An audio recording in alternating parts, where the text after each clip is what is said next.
Good morning to all student. Vijaya classes में आपका हार्दिक स्वागत है।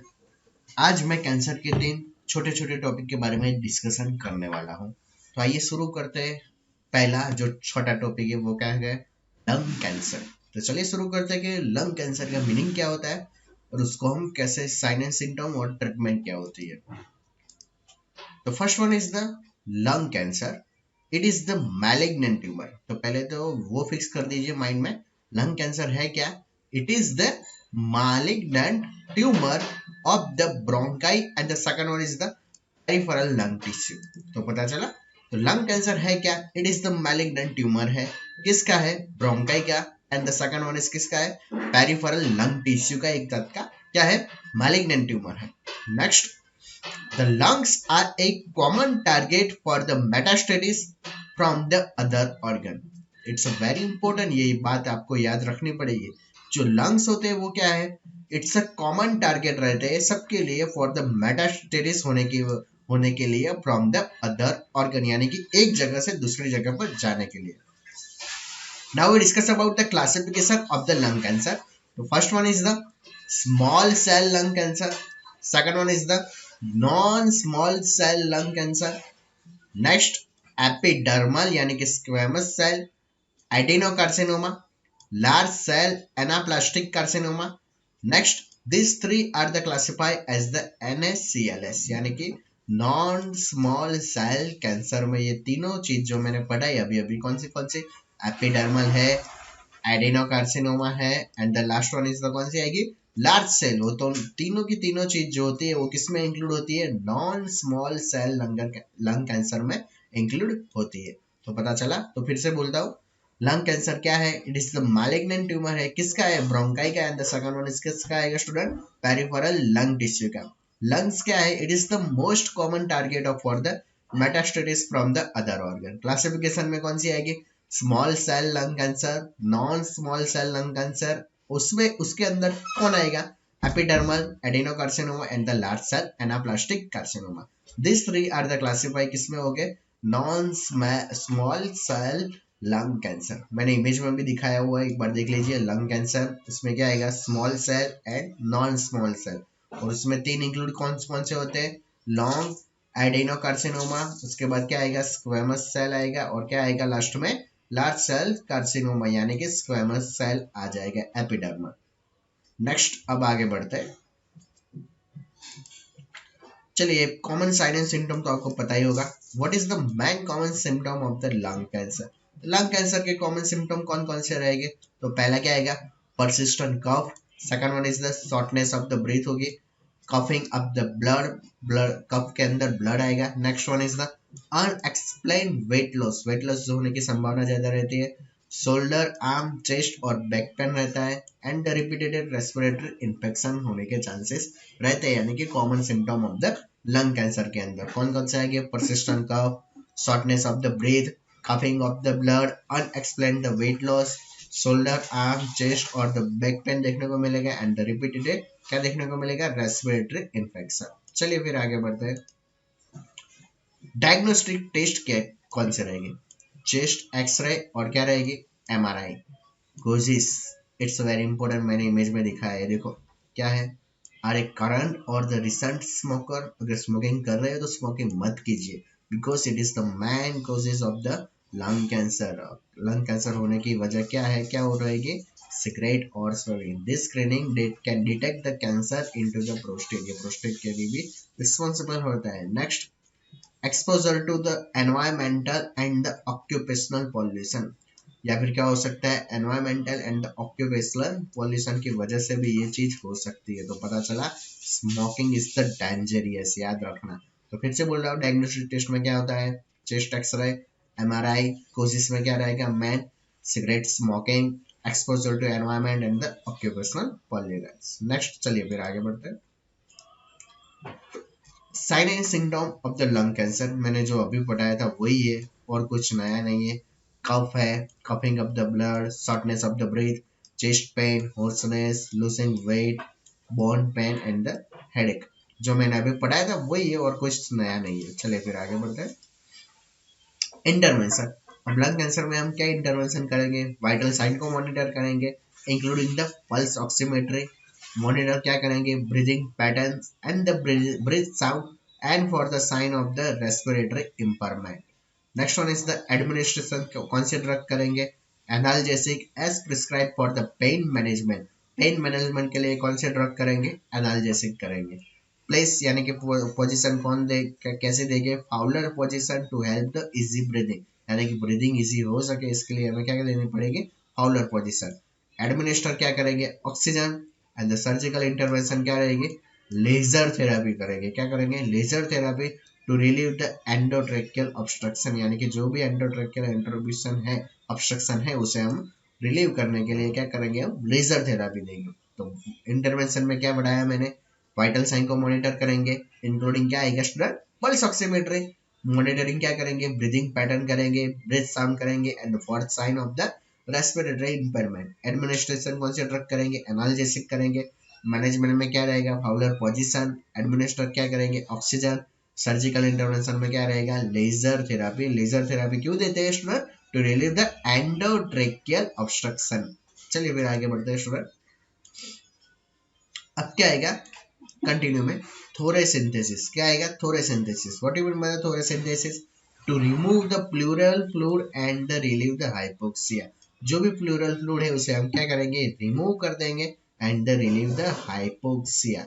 नेक्स्ट थोरेकोटोमी, क्या करेंगे हम, thoracotomy with the lobectomy, thoracectomy के साथ हम क्या करेंगे, लोबेक्टोमी करेंगे। उसका मीनिंग क्या रहेगा student, surgical remove of the one lobe of the lungs for the tumours confined to a single lobe, जो भी सिंगल लोब, यानी कि फिर से समझा रहा हूँ, सर्जिकल रिमूव करेंगे, क्या कर रिमूव करेंगे, वन लोब को हम रिमूव कर देंगे, जो भी लंग्स का वन लोब होता है उसे क्या कर देंगे हम, रिमूव कर देंगे, जो ट्यूमर हुआ है वहां पर confined to a single lobe, यानी कि सिंगल लोब में जो भी ट्यूमर होता है उसे क्या कर देंगे, हमें रिमूव कर देंगे। Next thoracotomy with the segmental resection, अब क्या करेंगे वो देख लेते हैं। Surgical removal of the lobe segment, जो भी पूरा लोब सेगमेंट रहता है, सेगमेंट के अंदर जो भी ट्यूमर लाइक स्ट्रक्चर रहता है उसे क्या कर देंगे हम, उसे रिमूव कर देंगे। फिर से बोल रहा हूँ, थोरेसिंथेसिस का मीनिंग क्या रहेगा स्टूडेंट, जो भी प्लूरल फ्लूइड है उसे क्या कर देंगे हम, रिमूव कर देंगे। थोरेक्टोमी विद द लोबेक्टोमी में क्या करेंगे, सर्जिकल रिमूवल करेंगे, क्या करेंगे, one lobe of the lungs for the tumour confined to the single lobe, single lobe में जो भी ट्यूमर रहता है उसे क्या कर देंगे हम, रिमूव कर देंगे। थोरेक्टोमी विद द सेगमेंटल रिसेक्शन में क्या करेंगे, surgical removal of the lobe segment, क्या करेंगे, जो भी लोब सेगमेंट है उसे क्या कर देंगे हम, रिमूव कर देंगे। नेक्स्ट में डिस्कस अबाउट थोरेकोटोमी।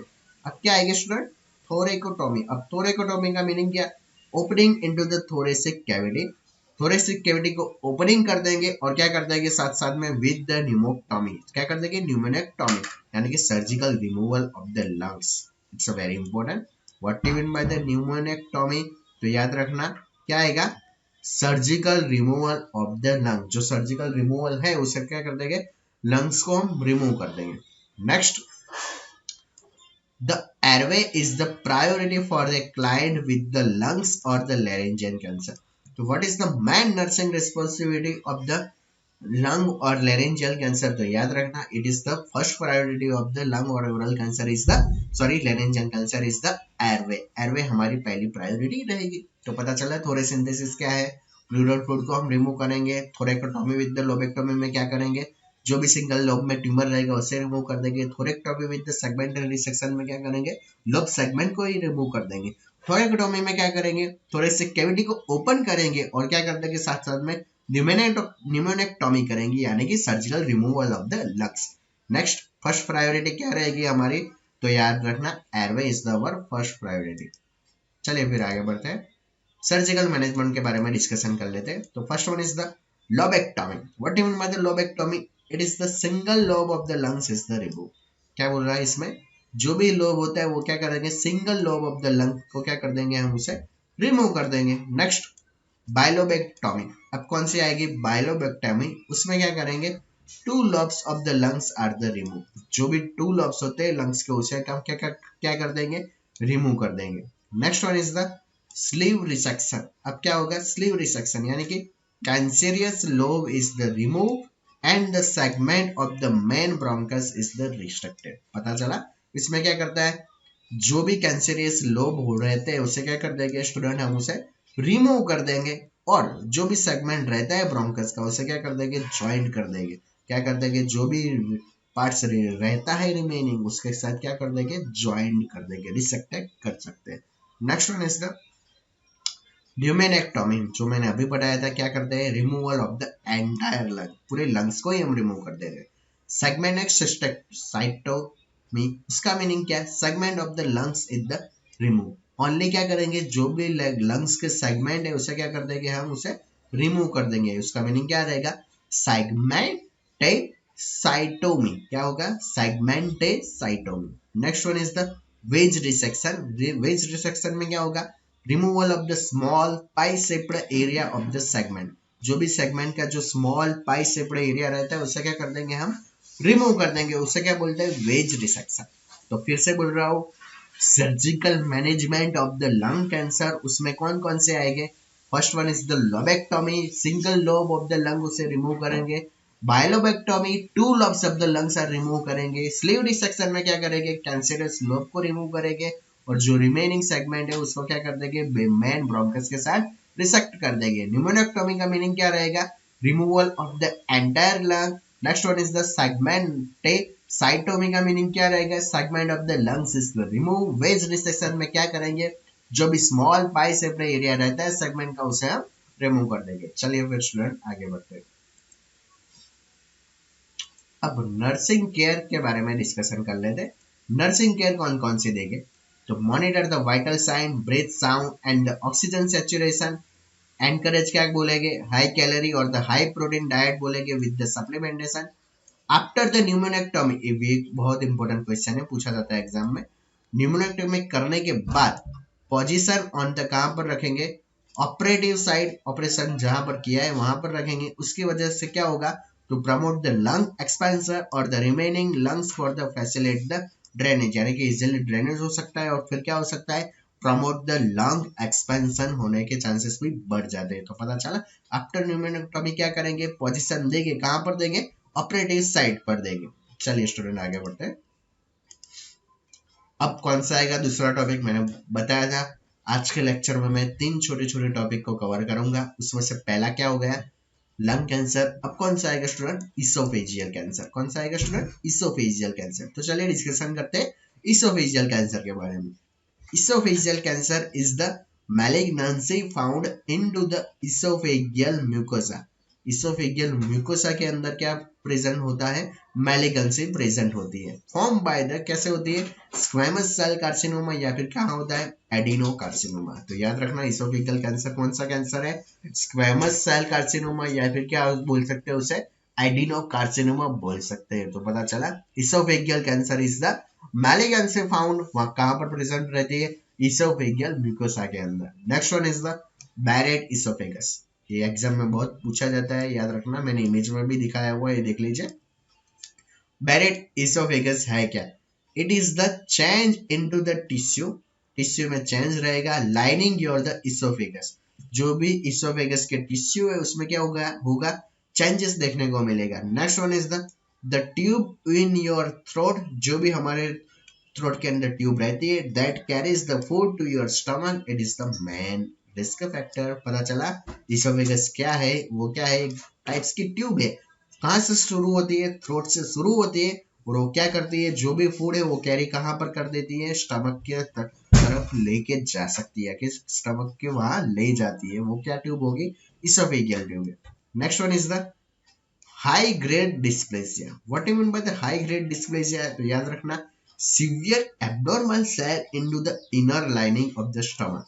क्या मीनिंग है, हाई ग्रेड डिस्प्लेसिया का मीनिंग क्या, एब्नॉर्मल सेल प्रेजेंट रहते हैं, कहां पर प्रेजेंट रहते हैं, inner lining of the stomach के अंदर। चलिए फिर असेसमेंट में देख लीजिए, यानी कि sign and symptom, dysplasia, difficulty into the swallowing, odynophagia का मीनिंग क्या रहेगा, painful swallowing, and the last one is the epigastric pain देखने को मिलेगा। तो पता चला इसोफेजियल कैंसर क्या है, तो पहला तो याद रखना, it is the carcinoma and the adenocarcinoma cancer. Next one is the Barrett oesophagus का मीनिंग क्या है, जो भी लाइनिंग रहती है इसोफेगस के टिश्यू की वो क्या हो जाएगी, चेंज हो जाएगी। इसोफेगस क्या है, थ्रोट में ट्यूब प्रेजेंट रहती है और क्या करती है, फूड को कहाँ ले जाती है, स्टमक के वहां हाई ग्रेड डिस्प्लेसिया देखने को मिलेगा। क्यों, क्योंकि सिवियर एबनॉर्मल सेल कहाँ पर देखने को मिलेंगे, inner lining into the stomach. Assessment में दो चीज बहुत important, dysplasia difficulty into the swelling and odynophagia painful swelling, ये दोनों कंडीशन देखने को मिलती है। चलिए स्टूडेंट आगे बढ़ते हैं। नेक्स्ट नर्सिंग केयर यानी कि चॉइस ऑफ ट्रीटमेंट। अब ट्रीटमेंट क्या करेंगे, surgical removal of the oesophagus. Oesophagus को हम क्या कर देंगे, रिमूव कर देंगे। लेकिन उसमें तीन इंपॉर्टेंट पॉइंट आते हैं, कौन कौन से, तो first one is the oesophagogastrostomy. नाम थोड़ा ये याद रखना, कौन सा आएगा, इसोफेगो गैस्ट्रोस्टोमी। तो इसमें क्या होगा, इट इज द रिसेक्शन करेंगे of the portion of the esophagus in which the stomach may be brought up to the remaining end of the esophagus or the gastric full throat। पता चला, तो समझ लेते sorry, it is the resection of the portion of the esophagus, जो भी esophagus का remaining parts है उसे क्या कर देंगे, विच स्टमक में भी ब्राउट अप, जो भी इसोफेगस का रिमेनिंग पार्ट है वो उसको क्या कर देंगे, ज्वाइन कर देंगे। किसके साथ ज्वाइन कर देंगे, स्टमक के साथ। स्टमक में भी brought up the remaining end of the oesophagus और द गैस्ट्रिक पूल थ्रो। पता चला, क्या करेंगे, पहले तो जो भी कैंसरस पार्ट है इसोफेगस का उसे रिमूव कर देंगे। उसके बाद जो बचा हुआ अच्छा पार्ट है इसोफेगस का उसे कहाँ ज्वाइन कर देंगे, स्टमक के साथ हमें क्या कर देंगे, ज्वाइंट कर देंगे। Next one is the oesophagectomy. अब क्या आएगा, इसोफेगेक्टोमी। तो what you mean by the oesophagectomy, it is the removal of the part of the oesophagus और the all of the oesophagus. Oesophagus को हम क्या कर देंगे, रिमूव कर देंगे। और वो का किसके साथ रिप्लेस करेंगे, डेक्रोन ग्राफ्ट और the portion of the column. किसके साथ हम रिप्लेस कर देंगे, याद रखना स्टूडेंट, डेक्रोन ग्राफ्ट और the second one is the portion of the column के साथ हम क्या कर देंगे, रिप्लेस कर देंगे। Next one is the gastrostomy. याद रखना, इसोफेगल कैंसर के दौरान हमें क्या करने की जरूरत पड़ेगी, गैस्ट्रोस्टोमी। क्यों, उसकी वजह से क्या होता है, जो पेशेंट है वो ओरली फूड नहीं ले सकता, तो इसके लिए हम क्या करेंगे, गैस्ट्रोस्टोमी ट्यूब आती है वो इंसर्ट कर देंगे, कहाँ पर, स्टमक के अंदर हम इंसर्ट कर देंगे। देखते हैं उसमें क्या आता है। तो देखिए, gastrotomy is the surgical procedure है, उसमें क्या करेंगे, insert a tube often referred ऐसे, उसका नाम क्या रहेगा, G tube, through the abdominal and into the stomach के अंदर ये ट्यूब हम इंसर्ट करेंगे।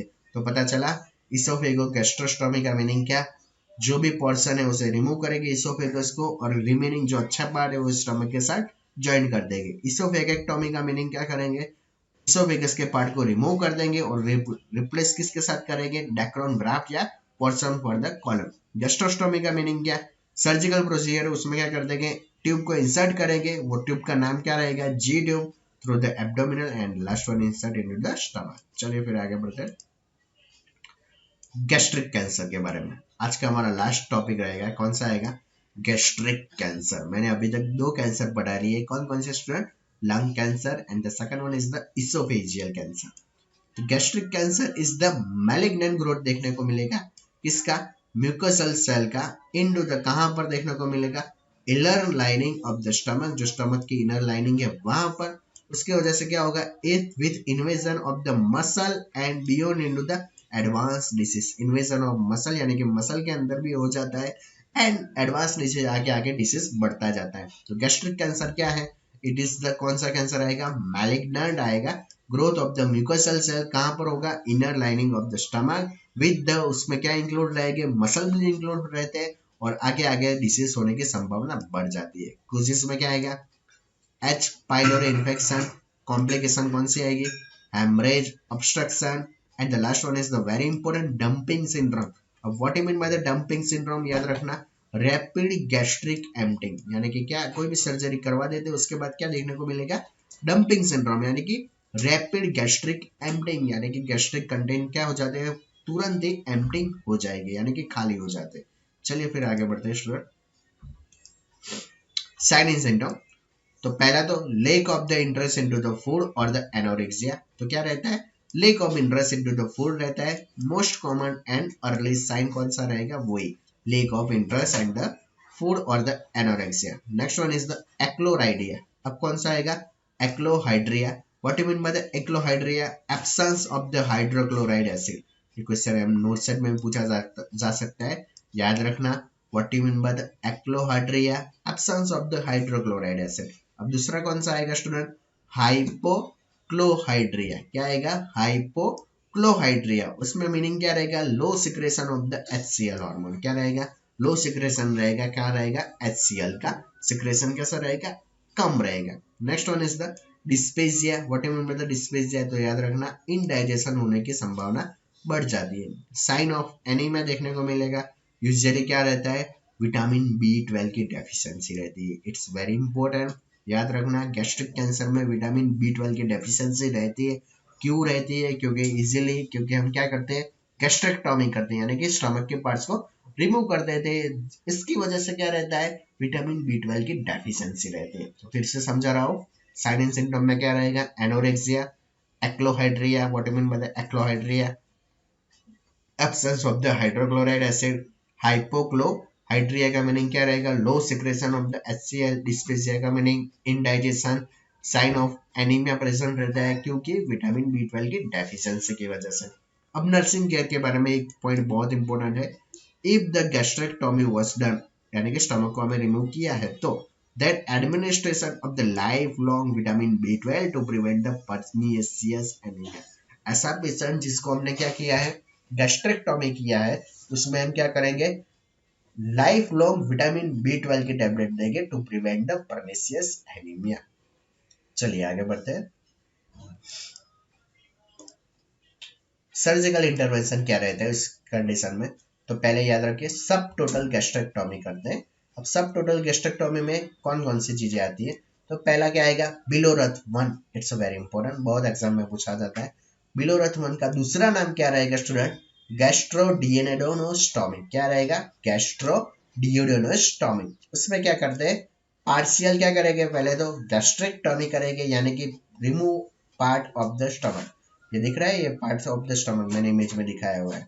ये जो पार्ट होता है उसे क्या कर देंगे, रिमूव कर देंगे। And with the remaining segment anastomose to the डियोडेनम।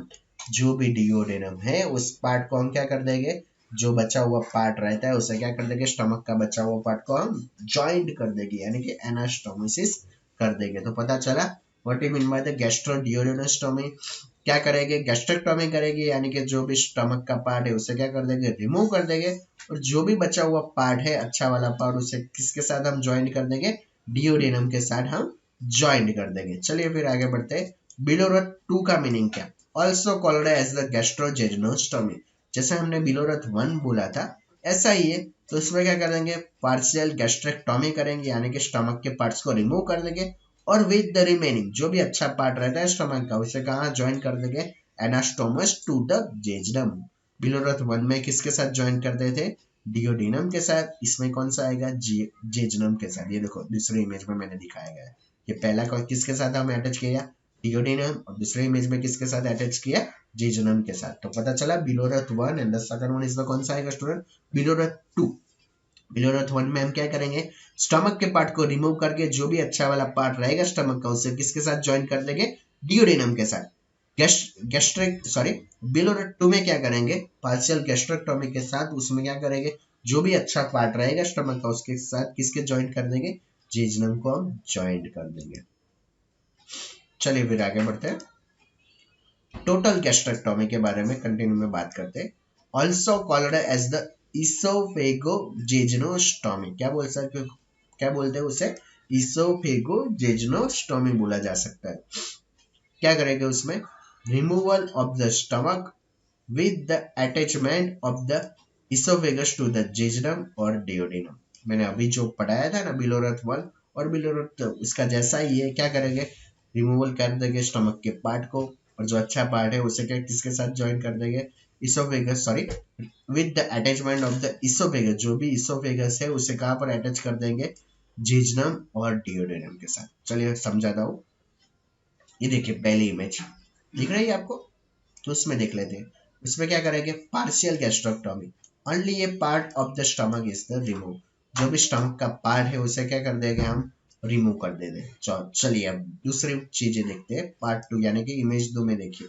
Total gastrectomy में क्या किया, स्टमक को ही हमने रिमूव कर दिया, दिख रहा है, इसमें स्टमक है ही नहीं, और स्टमक रिमूव हो गया तो इसकी वजह से जो भी स्मॉल इंटेस्टाइन उसका क्या, किसके साथ हम कनेक्ट कर देंगे, इसोफेगस के साथ हम क्या कर देंगे, कनेक्ट कर देंगे। तो पता चला टोटल गैस्ट्रेक्टोमी का मीनिंग क्या रहेगा, इसोफेगो जेस्टोस्टोमी भी बोल सकते हैं। क्यों, इसमें क्या करेंगे, स्टमक को पूरा पूरा रिमूव कर देंगे। अगर स्टमक ही नहीं रहेगा तो क्या करेंगे, अगर स्टमक नहीं रहेगा तो क्या कर देंगे, जो भी इसोफेगस है उसे किसके साथ अटैच कर देंगे, जेजनम या फिर डियोडिनम के साथ अटैच कर देंगे। Next one is the post operative intervention. उसमें क्या रहेगा, मॉनिटर वाइटल साइन, कौन से पोजीशन, फाउलर पोजीशन, कौन सी drug, analgesic and anti emetics, intake output को मॉनिटर करेंगे, administration of the fluid and electrolyte replacement by the IV as the prescribe. तो पता चला। चलिए स्टूडेंट, अब कौन सी चीज आएगी, मेंटेन द एनपीओ, यानी कि नथिंग बाय माउथ, कुछ भी खाने के लिए नहीं बोलेंगे। कब तक, prescribe it for the 1 to 3 days until the peristalsis return, यानी कि जो भी पेरिस्टालिसिस मूवमेंट रिटर्न नहीं होते तब तक हम क्या बोलेंगे, नथिंग बाय माउथ, कुछ भी ओरली हम नहीं देंगे। Next one is the very important, monitor the nasogastric suction, nasogastric suction करेंगे। उसमें क्या होगा, फॉलोइंग द गैस्ट्रेक्टोमी की है इसलिए drainage from the nasogastric tube, NG tube से क्या निकल के आता है, जो भी ड्रेनेज आता है वो कैसा होता है, याद रखना, बहुत एग्जाम में पूछा है, नॉर्मली ब्लडी होता है for the 24 hours. It's a very important. Post operatively क्या देखने को मिलेगा, जो भी ड्रेनेज ट्यूब है उसे उसमें क्या देखने को मिलेगा, नॉर्मली ब्लडी देखने को मिलेगा for the 24 hours post operatively. और कलर कौन सा देखने को मिलेगा, change to the brown tinged and in is then yellow और क्लियर। तो धीरे धीरे 24 आवर्स में क्या देखने को मिलेगा, ब्लडी देखने को मिलेगा, और चेंज किस में हो जाएगा, ब्राउन टिंज्ड में, और धीरे धीरे वो कैसे कलर में आ जाएगा, येलो और क्लियर में। तो ये क्या होगा, इट्स अ नॉर्मल कंडीशन, ये देखने को मिलेगा नेसोगैस्ट्रिक ट्यूब में सिक्रेशन के बाद। नेक्स्ट, डू नॉट इरिगेट और the remove the nasogastric tube, इसकी वजह से हमें कभी भी ऐसे रिमूव या इरिगेट नहीं करना चाहिए। मॉनिटर करेंगे कॉम्प्लिकेशन कौन कौन से, हेमरेज होने की संभावना बढ़ती है, डंपिंग सिंड्रोम यानी कि emptying of the stomach, diarrhoea, hypoglycaemia and vitamin B12 deficiency. तो पता चला ये सारा क्या था, किसके बारे में हमने डिस्कशन कर ली, तो याद रह गया गैस्ट्रिक कैंसर के बारे में। चलिए, तो थैंक यू ऑल स्टूडेंट, आज का मेरा कैंसर के 3 छोटे छोटे टॉपिक मैंने पूरे कर लिए हैं। आई होप आपको पता चला होगा लंग कैंसर के बारे में, इसोफेजियल कैंसर के बारे में, and the last one is the gastric cancer के बारे में। तो चलिए स्टूडेंट, आज के लिए इतना ही। अगर मेरा वीडियो आपको अच्छा लगा है तो प्लीज लाइक कर दीजिए, कमेंट कर दीजिए और शेयर भी जरूर कर दीजिए। तो मिलते हैं अगले लेक्चर में, तब तक के लिए धन्यवाद। Thank you all student.